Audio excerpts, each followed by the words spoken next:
everybody, I'm Sarah Trevelyan, owner and founder of Sarah Loves to Sew and the Beginner Sewing Boxes, and I'm here today to show you how to make this. This is the snap shut glasses case. Let's get started. First of all, what you're going to need to do is to get your interfacing and iron that onto the outside of the glasses case. So this is the outside fabric, so find the side with the little glue bumps on it and place it face down onto the navy fabric with the little white hearts. So when you come to pressing the interfacing on the fabric, just make sure you've got the right side down. That is the main thing really, so that you don't get glue all over your iron. Well, if you do get some glue on your iron, the best thing that I've found to clean it is a paracetamol tablet.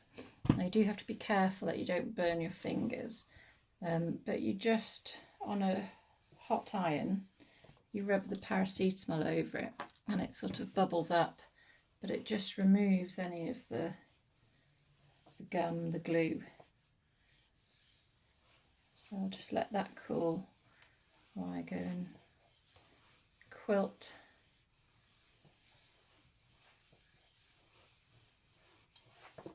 the other bit. Then the next thing you'll be doing is take your wadding and the lining of the glasses case. So I want you to measure 3/4 of an inch from the bottom of the lining. So measure 3/4 of an inch, make a mark, do it on both sides and then draw a line, and then measure, just place the wadding centrally so that it's even on both sides. Okay, now just hold that in place and flip it over. What we're going to do is very quickly just quilt that wadding onto the lining so it doesn't shift around. So I've done this by just getting a ruler, and where you can see the wadding underneath, I've just drawn around it. So I've got all the edges, and then I've just taken a ruler and pen, and very similar to the one that we did with the pot holder. You just do a diagonal line from one corner to the other first of all, and then I just take my tape measure and we're going to measure inch. It's another inch grid, except this time we're just going to do one diagonal, and just mark either side of the inches and then draw lines. So what you'll end up with, and do it down this side as well, is basically a diagonal template for you to then quilt. So still on the right side, just pop some pins in to hold that wadding in place until you quilt it. Okay, and then you're going to take this to the machine and just basically starting from the middle of the middle line and just work out that way and then that way, and then you should be able to just quilt the other lines then. So I'm just going to go and do that on the sewing machine. When we're quilting it, we're literally just sewing through the lining and the wadding to keep the wadding in place. So just normal, I've got it on a 2.5 stitch length on a straight stitch, and I'm just going to start at the centre and work out. I've actually started not quite on the centre, I've started on the next one over. But basically you just want to sew along all those lines so that you'll secure the wadding and it won't start to shift around. So if you just carry on in that manner and sew along the lines, just to make sure it stays in place. So this will be on the lining, so you won't see it from the outside. Just make sure that you don't sew over any pins, because that will cause broken needles and we don't want that. So yeah, if you do have a walking foot, you could use it for this now. I mean, we're not going through a really thick 3 layers, so I'm just using my normal foot and it's doing it fine. So yes, what you want to do is just keep going, quilt the lines all the way over. To remove the little grid marks, once you've quilted the lining in place, you just use your iron, and this is a heat erasable sort of fabric pen, which we used in the pot holder last month as well. They're just super handy because you don't have to worry about leaving marks on them. Okay, so you've got your lining and your wadding secure, and you've got your outer fabric and the interfacing sewn together. So the next thing that we need to do is to sew those with right sides together. So if you just put them on top of each other, and then you're going to use a 1/2 inch seam allowance, and you can look at the foot plate on most machines, they have the little marks for you. So a 1/2 inch on my Genome, which is a John Lewis one, it's a JL 110 SE. Mine are marked in 1/2 inch. It's got on there 3/8 of an inch, 4/8 of an inches. So that's what I'm going to be using, the 4/8 for the half. And you're going to sew all the way around,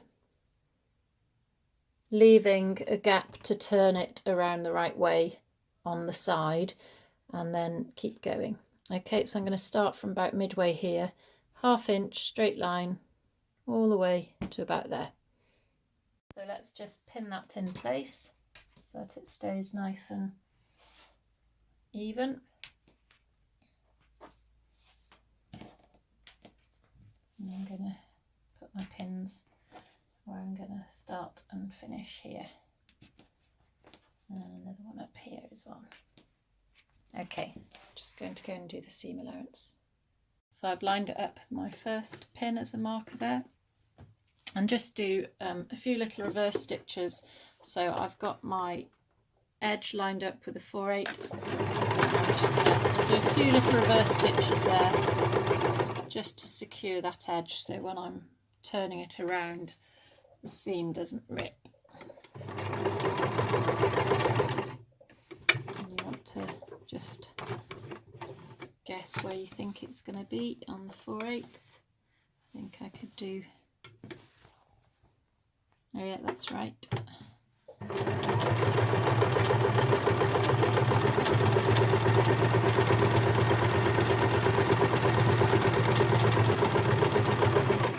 So by doing it this way, sewing it together and then turning it around, it just hides all those raw edges.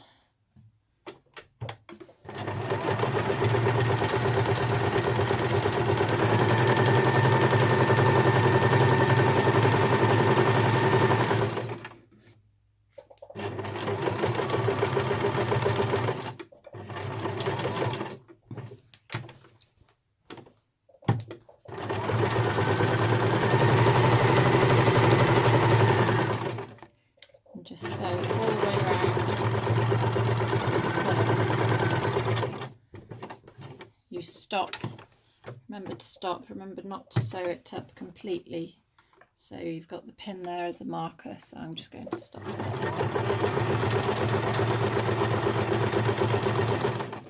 Do a few back stitches. Okay. So the next thing that we're going to do is we're going to, that's how it looks now, we're going to clip the corners so that when we turn it, those can turn and the fabric can lie nice and flat. So just cut off the surplus corners.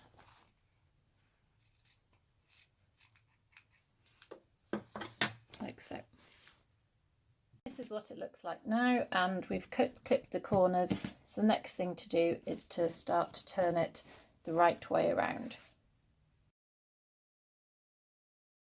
You've turned it around, use a chopstick or a turning tool to get those points nice and sharp in each corner, and then we're going to press it.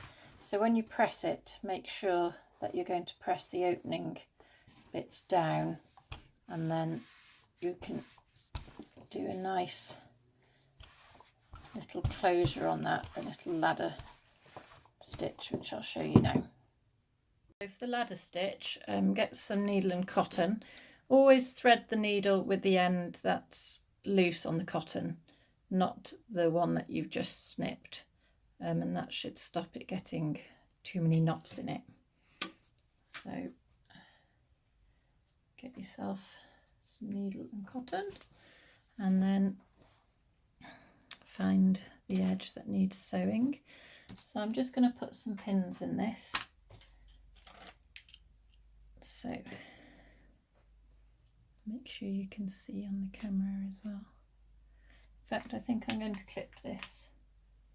Might just be a bit easier, because I find that if it's quite thick now, because we've got obviously the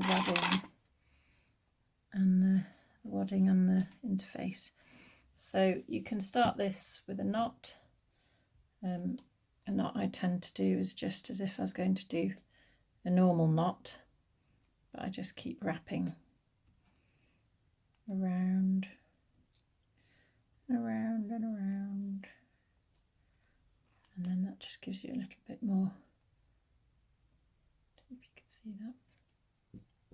Right, so start by going inside, and hopefully then the knot will stay on the inside, and then I just push that thread out of sight, and then you want to go in from the side that you're on and through to the other side,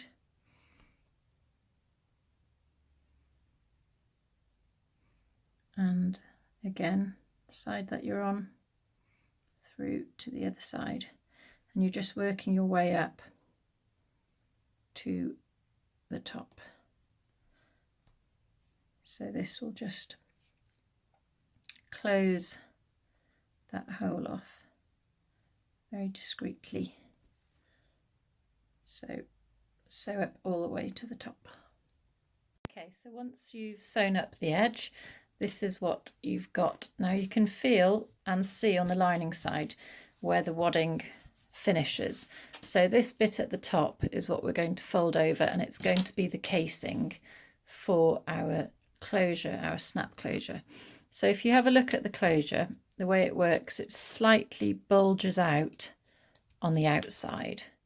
Okay, so just bear that in mind when you're coming to placing the casing in. So it won't go that way, it will go that way, and then this is how this snap fastener works.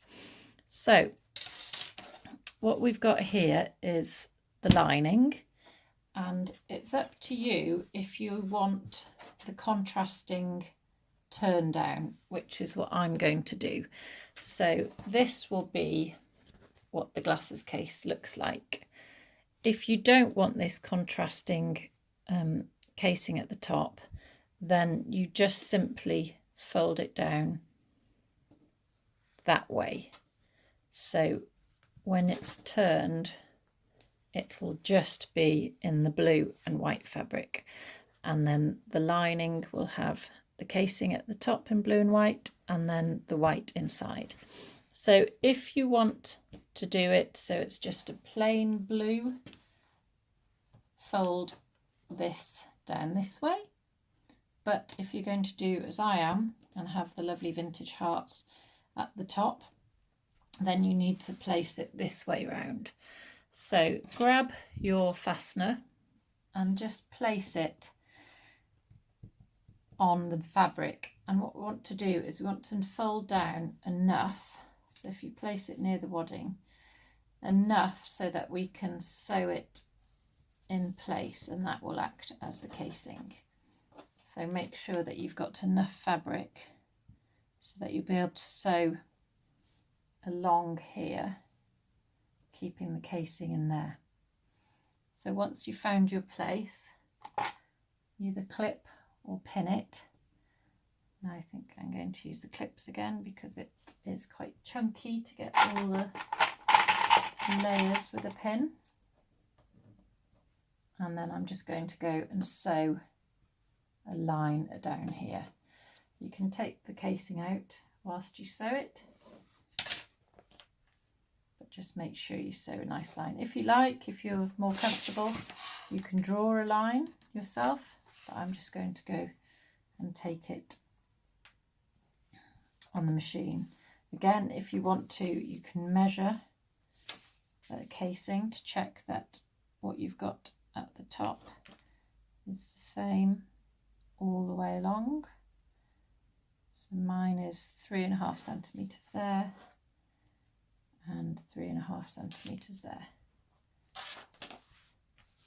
Don't know whether it's optical illusion, it's looking like it's shorter on that side. Okay, when you're happy with your lining up, take it to the machine and sew. That you don't get all the loose threads at the very beginning, I would start sewing just away from the edge, and I'm going to sew it as close as I can to the edge, but I'm going to start off here and then reverse back. And that just means that those loose threads aren't going to be at the very end. And just try and keep that even all the way along.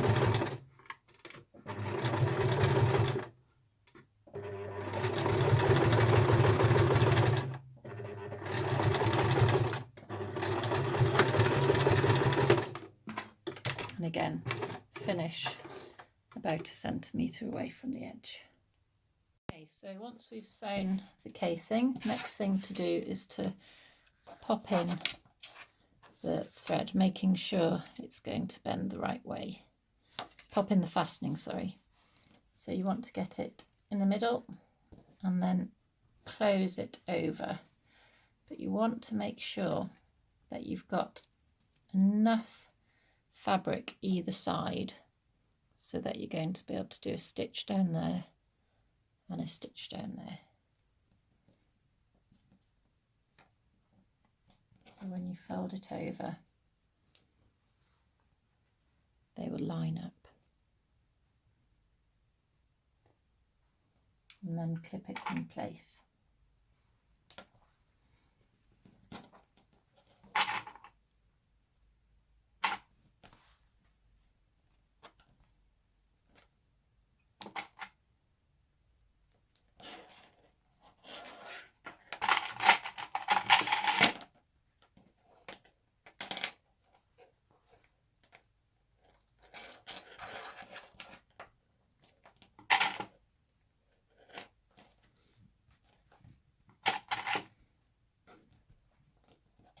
Like so.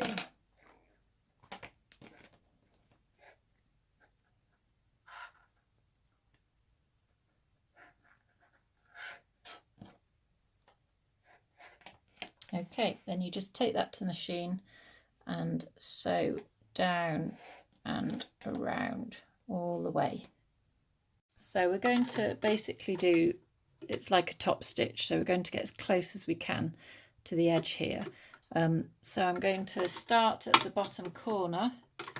Find it easier if I do that, and just hand crank the needle down.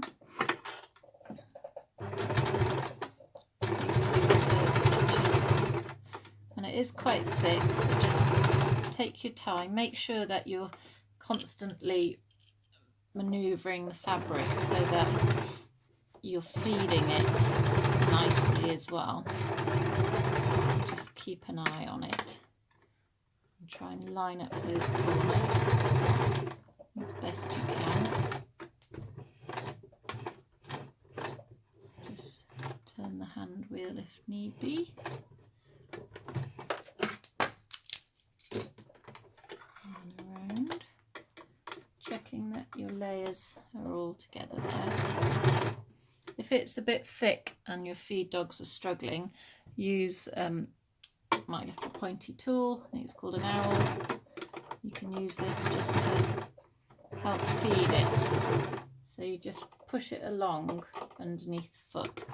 If it's really struggling, you can lift the presser foot and just take the pressure off a little bit and then put it down again, and then really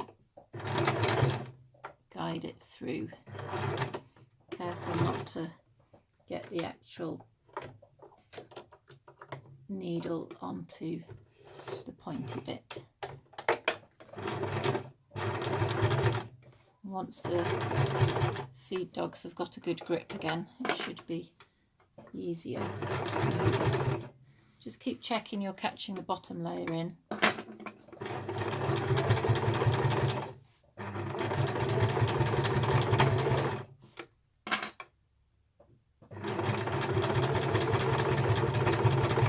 Coming up to the fasteners, just be very, very careful because you don't want to sew through the metal.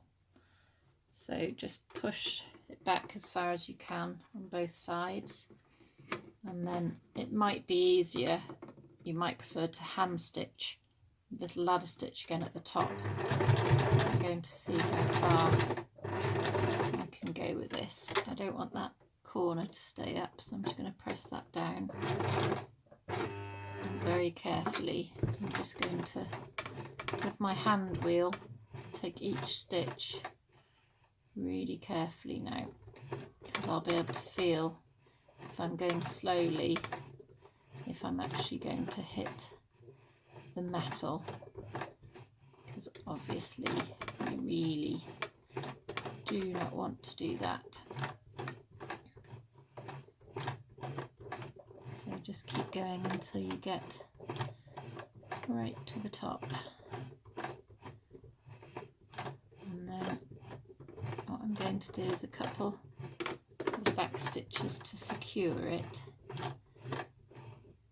And then I'm going to just go over it again from the other side. So let's just put that on.